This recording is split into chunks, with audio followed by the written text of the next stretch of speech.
L'histoire de la girafe blanche qui voulait ressembler à une vraie girafe. Une histoire de Florence Guiraud.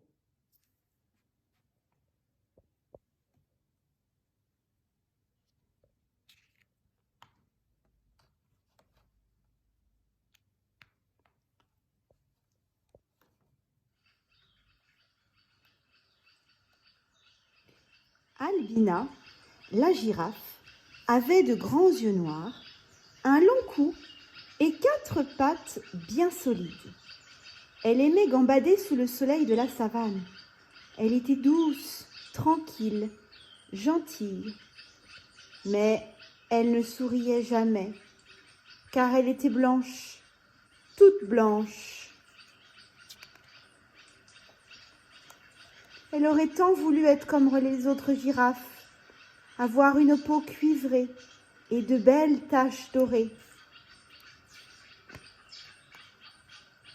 Un matin, alors que le soleil commençait à chauffer la savane, Albina se désaltérait au bord de la rivière.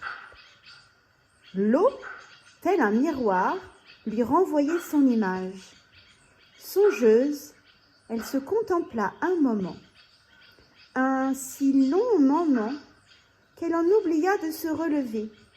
Elle resta immobile presque 1 heure sous les rayons du soleil. Non loin de là, un babouin l'observait.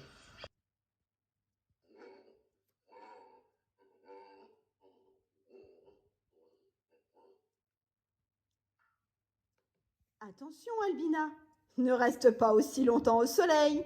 Il va te brûler les fesses. Bientôt, tu auras un derrière tout rouge comme moi.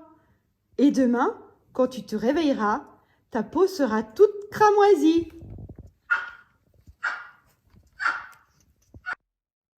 Albina se redressa vivement. Elle ne voulait pas avoir les fesses rouges comme Beru, le babouin moqueur. En revanche, de belles taches dorées, pourquoi pas? Elle venait d'avoir une idée.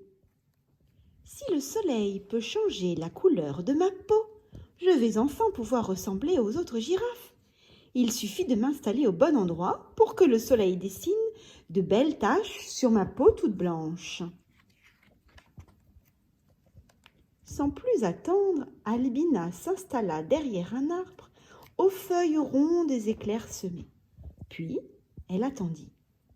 Le soleil était de plus en plus haut dans le ciel. 1 heure s'écoula. Les rayons du soleil avaient dessiné sur la peau d'Albina de belles taches rondes.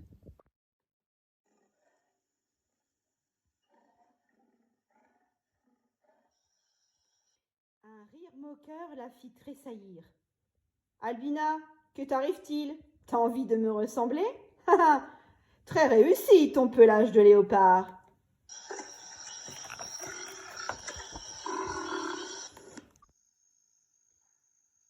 Albina était vexée, mais elle ne se découragea pas. Elle attendit que les taches disparaissent et s'installa cette fois derrière de hautes herbes. Le soleil était de plus en plus chaud. 2 heures passèrent.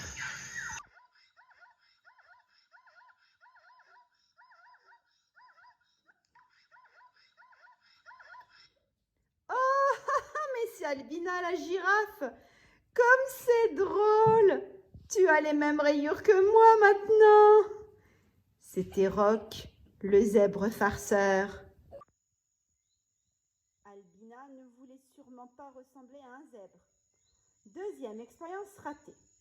Quelque temps après, elle se plaça fièrement sous des branches de fougères. Le soleil était maintenant brûlant.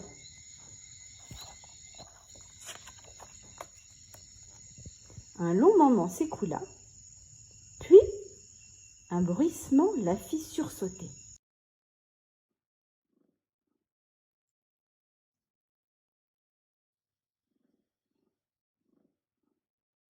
Malou, l'autruche, s'avançait avec grâce. « Albina, Ne reste pas si longtemps au soleil, regarde ta belle robe blanche. Elle est devenue toute striée. Très chic ton costume en plumes. C'est pour aller danser? Tout à coup, elle entendit des rires provenant de la rivière.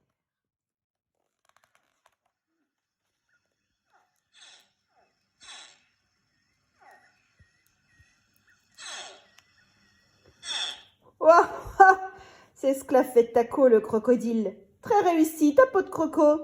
Un peu ridicule, mais super. C'est pour faire rire les copains?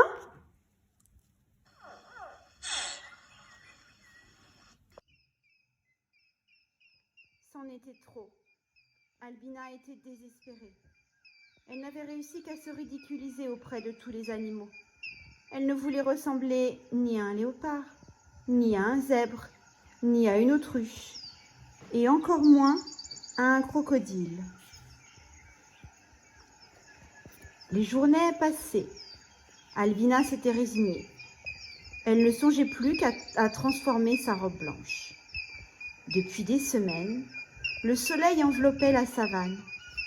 Les lacs étaient presque à sec et l'eau commençait à manquer dans les rivières. Les animaux étaient très inquiets. Ils se réunirent autour du plus vieux et du plus sage d'entre eux.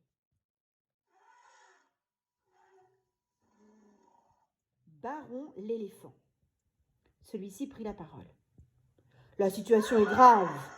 Nous devons quitter cette région et nous établir plus loin, là où nous trouverons de l'eau.